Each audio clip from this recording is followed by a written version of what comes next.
this is Chris again. This is going to be a review of my brand new 2023 Mazda 3 Premium Plus package.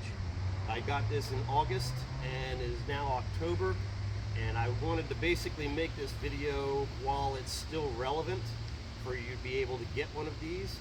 Because as of this time, the dealerships are getting the 2024s in, and you might be able to get a good deal on one of these. There's only a couple differences between this and the 2024, and I can go over that as part of this video. If you want to, take a look around this car. It's a very good looking car. This is the Premium Plus package, which means this is the turbocharged 2.5 liter with all-wheel drive, and it also comes with the added air dam here in the front, the side sills, and this rear spoiler right here.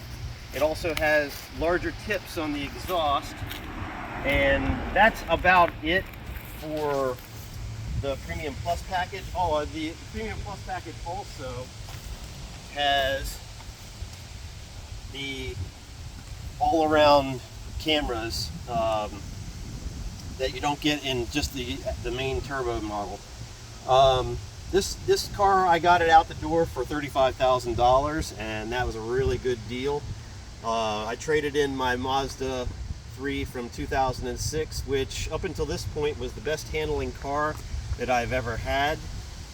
This one doesn't quite handle as good. The main reason probably comes from the torsion, has a torsion beam rear suspension now. They went with that in 2019 in order to save money, but they used that money savings from that to basically make the interior a lot nicer. This is a very premium interior in this car. This color that I got here is the machine metallic gray, and with the black interior. You can also get this color combination with the red interior, which is very nice. I actually really wanted the polymetal gray, which in 2023 they didn't charge you anything extra. This machine gray metallic was $600 extra, and in 2024 now they charge you $400 extra for the polymetal gray finish. So we can take a look inside here. I'll go ahead and pop the hood as well. We have a few features of this review that I haven't seen anyone else do, and I thought that it might be best to bring it to people's attention. As you can see in the interior, I'm not going to go over the interior too much because it's been way overdone in all of the other videos for this car reviews, and it would be just stating it's very nice. Okay, it's got the leather, it's got everything.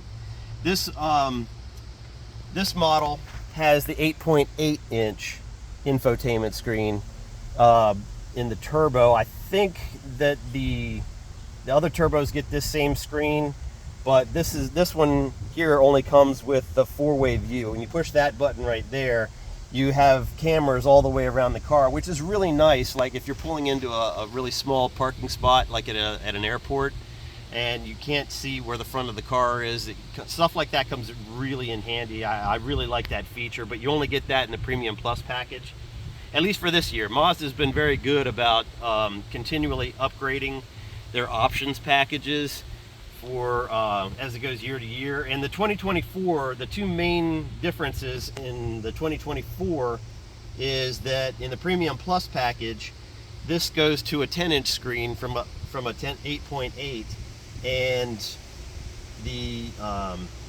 you get wireless Apple CarPlay, Android Auto in the 2024. But that's primarily the main differences between this and that. This car came with an optional, already installed wireless phone charger, which is right here. In the 2024s, they moved the wireless phone charger up into this cubby, which is actually a better space for it. I'm not going to complain about the things that everyone else has complained about. Yes, it has a piano black that scratches easily. Mine, fortunately, has not scratched yet. It's not a touch screen, but here's the main thing that I don't really care about, is because everyone complains this isn't a touch screen. Look how far away this is. See how impractical that would be to use as a touch screen? So I'm coming from having had my wife's CX-5, which has the same drivetrain, and her screen is even smaller, and it's never really affected me. Once you get used to using this right here, it's not an issue, okay? The other thing that people complain about is how small the back seat is, okay? I'm not even going to get in there and show you how small it is. Everyone else has done that. I'd be reiterating the same stuff. It's small back there. Okay, technically, if this was a two-door car, this would be classed as a 2+2. Just like a 911 is a 2+2. The rear seats in a 911, you don't really see anybody complaining about it because they're so infrequently used. The best way to look at this car is as a 2+2 GT car with 4 doors. And that's the best description I can have of this car. So we don't have to go there. A couple of the things I wanted to show that I'm not overly keen on is why I have this Yeti. The placement of the cup holder is not the greatest, okay? If you have a tall tumbler like this, see how close it comes to up here? And it goes in there. I mean, it fits okay. I haven't had a major problem, but this is a regular size tumbler. You can get tumblers that are even bigger than this. And if you're drinking coffee while you're driving, this is my commuter car. And this is why I figured this out, is that's kind of awkward, okay? I don't know where else they could practically put them, since this back here is where the cubby is and all that, but that's just one thing I wanted to point out that I'm not overly keen on. The other thing that people haven't ever mentioned in any other reviews is Mazda has gone old school with their wiper blades. And in order to remove these wiper blades, you have to put the wiper blades into maintenance mode so that it'll bring it up far enough up to where you can peel them back, but you don't replace the blades on these. They've gone old school the way it used to be, where you just replace the rubber strips on there. You no longer replace the blades on these. And that's something that I noticed that no one else has mentioned in their reviews. So like I said, all of this is going to be the same on the 2024. There are very minor differences that I've already outlined on the 2024. So yeah, and I can almost say that they're almost be proprietary. My wife's CX-5 has proprietary wiper blades. You can't just go into the auto parts store and get wiper blades for it. You have to get wiper blades specifically for the CX-5, and this takes it one step further. They put them down there obviously for aerodynamic reasons, but in order to change the wiper blades, you have to put them into maintenance mode, where it brings it up part way where you can bend them out and replace them, and even then you're only replacing the blades.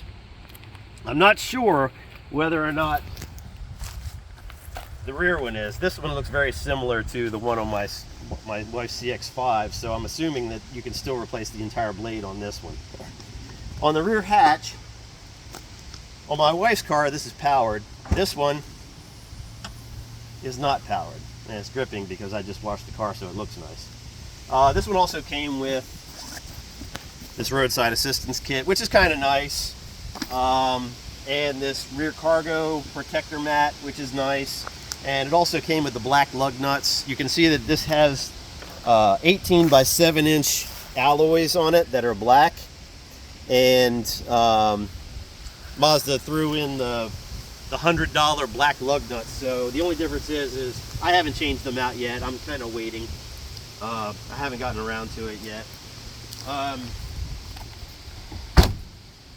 This one has, the Premium Plus package has this spoiler here. I'm a little critical on it. I think they could have gone a little bit more aggressive with it, and I do intend to change this. I'm going to be replacing this with the carbon fiber Cork Sport wing, which is a good bit higher. It comes out farther and has a more aggressive lip on it. I also intend to put the lowering springs from them, from Cork Sport on this car, and the rear sway bar. I think that will alleviate some of the handling issues. That it'll make it handle better, it'll give it a little bit more oversteer, less prone to understeer, because this is, even though it's all-wheel drive, it's still primarily front-wheel drive biased.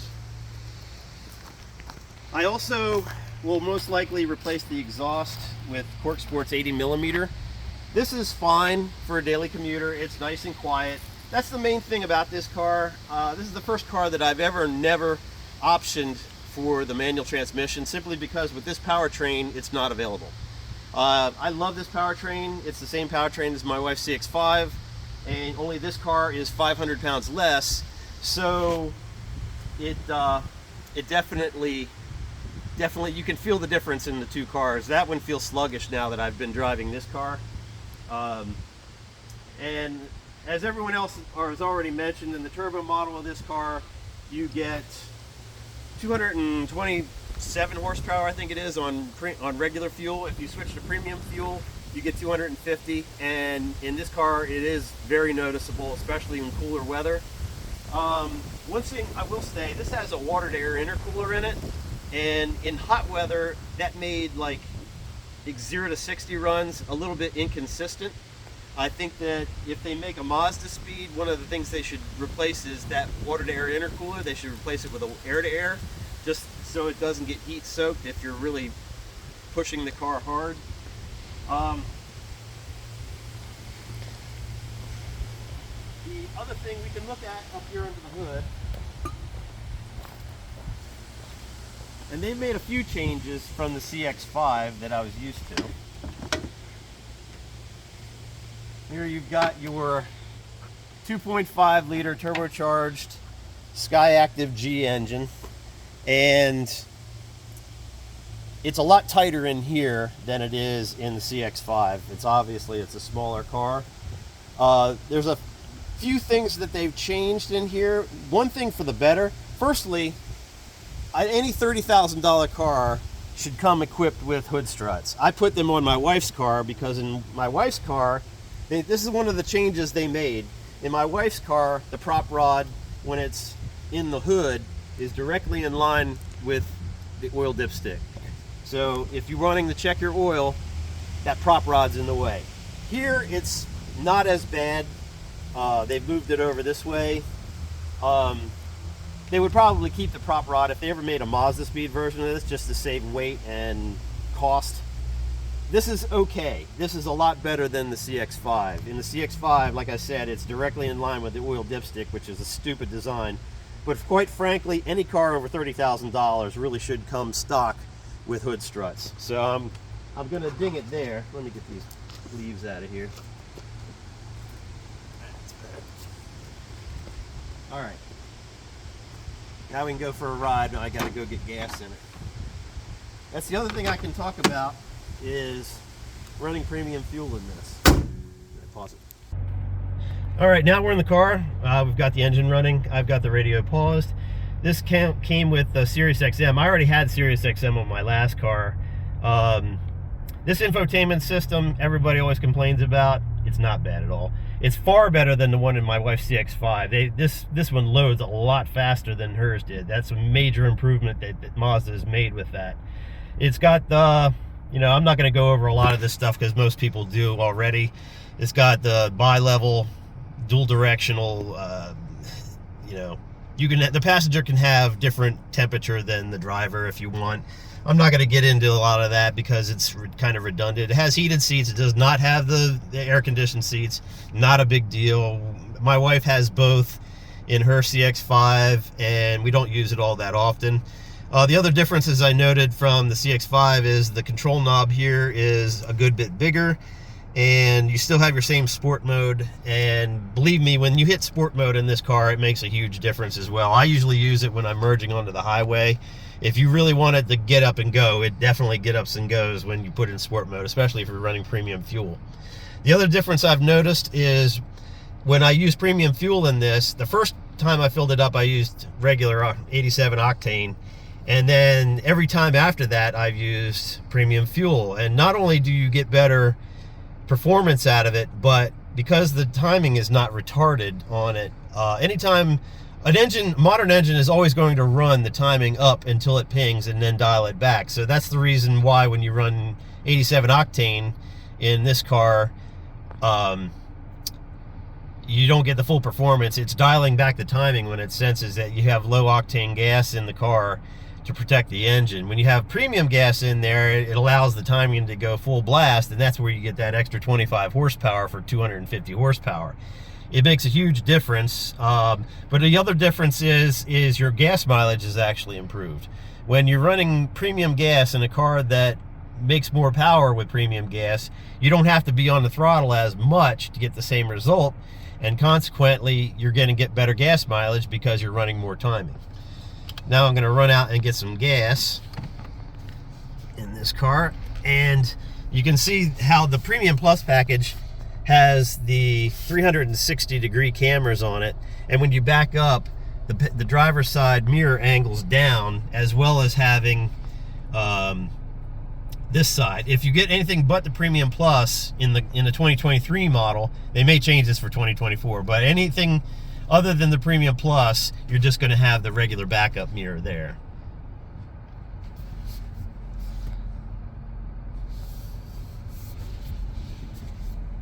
And you can tell the inside of this car is very quiet, and it makes a fantastic, this is probably the best commuter car that you can buy for the money.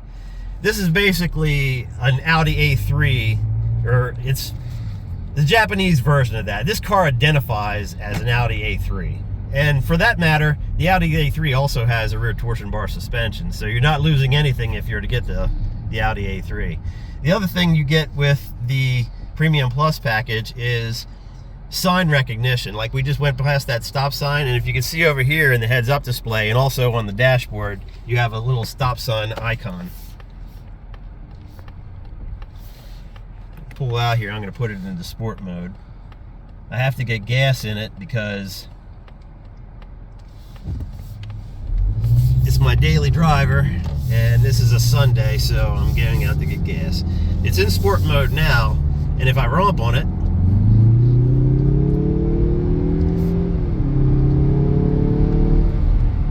in sport mode, the transmission will hold the gear longer, and believe me, it definitely moves out. I'm not going to reiterate how quick the car is because everyone else's in their reviews has done that. And it handles quite well. The car, I've noticed that, like I said, in hot weather, the acceleration can be a little inconsistent. Some days when it's cooler, or if you haven't run the car very long, it's faster, and other days that it's not. And I kind of rank that up to, in hot weather, that water to air intercooler, a lot of times they can get overwhelmed and get heat soaked, and if you're really hard on the car, it's going to happen sooner. Like I said, if they make a Mazda speed version, they really should go back to an air-to-air intercooler. It's also lighter, by the way. You don't have all the weight of the coolant fluid that they have in there. But for compact packaging, that's one of the main reasons they're going to go with an air-to-water intercooler in this car. I'm going to take it off sport now. You can see how quiet the car is. I mean, you can hear the exhaust, and supposedly they pipe in engine noise through the audio system. That's kind of cheesy, but whatever. You know, I'm probably going to upgrade the exhaust on this car anyway to Cork Sports 80mm, which sounds pretty good. And it's stainless steel. You'll never have to replace it. It'll outlive the car, and it makes it a little throatier, but apparently it's still livable as a daily driver. I really don't want to make this car unruly, and part of that is the comfort from driving it back and forth to work every day. Coming from a stick shift car, which I generally prefer unless you're in traffic, and this car in traffic, after you've worked all day and you're tired, it's a lot less stressful to drive home from as a commuter car. But it has the 12-speaker Bose audio system, which sounds very good. I'll unpause it here briefly. And the other thing, in my wife's CX-5, you actually had to turn on the Bose system. I found that through a YouTube video, but this one, you didn't have to do that. I guess it's one of the improvements they made with the infotainment system updates. And we're going to pull in here and get some gas. And I've been running premium on this because, as I said, the performance is a good bit better. It is noticeable, and you're getting better mileage with it as well, so why not? And right now there's not that much difference between the premium and the regular fuel, so I just take it as the fact that, you know, I'm getting better mileage, so that offsets the price. And it's more entertaining. This car is also a bit under braked as it comes from stock too, and you could probably get around a lot of that by changing the brake pads, but Corksport does have a brake upgrade kit for this. It's a bit pricey. It's almost $2,000, and I don't know if I would quite warrant that. I think that a better route to go first would be to get just upgrade the pads. All right, to turn the car off, something else I've never seen anyone do in a video also. To turn this car off, you put your foot on the brake and push the button once. If you want to access the accessory and on position in these cars, which I had my wife's car, I only just figured this out when I got this car. To go to ACC, you press the start button without your foot on the brake once, and now you're in ACC mode. If you want to turn the car on, push it again. Now the car is on. You can raise and lower the windows if you want. You push it a third time, and that turns the car back off again. I've never seen anybody put that in their reviews, so I figured I would do it. The other thing you're going to want to know now is the first time that I put gas in this, I had no idea how to open up the gas filler. I had to get the manual out in order to find out. And what this has, unlike my wife's CX-5, which has a lever that releases the gas door, this one, when you turn the car off and open the doors, it unlocks the gas filler door. So what you have to do is tap on it and it opens. Okay, anybody who gets one of these cars, first thing you want to know if you want to put gas in it is do that. That's how you open the gas door. Simple. All right, now we're back. We just got gas. A couple other things I wanted to mention about the car. These are the alloys that come on it. They are 18 by 7 and they weigh 26 pounds apiece. And the tires are 215/45 18s. So the car is a bit under tired, okay?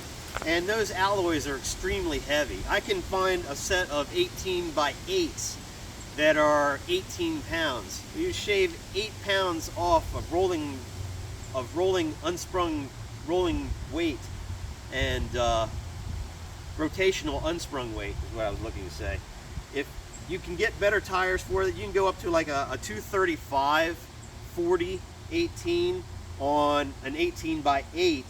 You're increasing the size of the wheel, but you're dropping 8 pounds from each wheel. That's like shedding 200 pounds off the car, the way the car would respond when you do that. And that's probably going to be in the works for the future for this car. The other thing that I wanted to mention is, let's see. I think that's probably about it.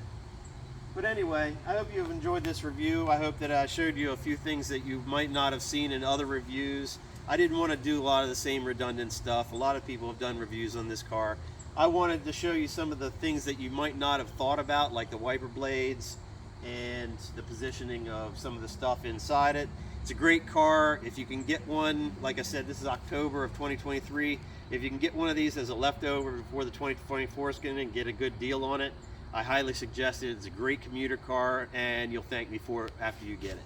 And that, give it a like if you like the video, and be sure to subscribe if you want to, and I'll see you later.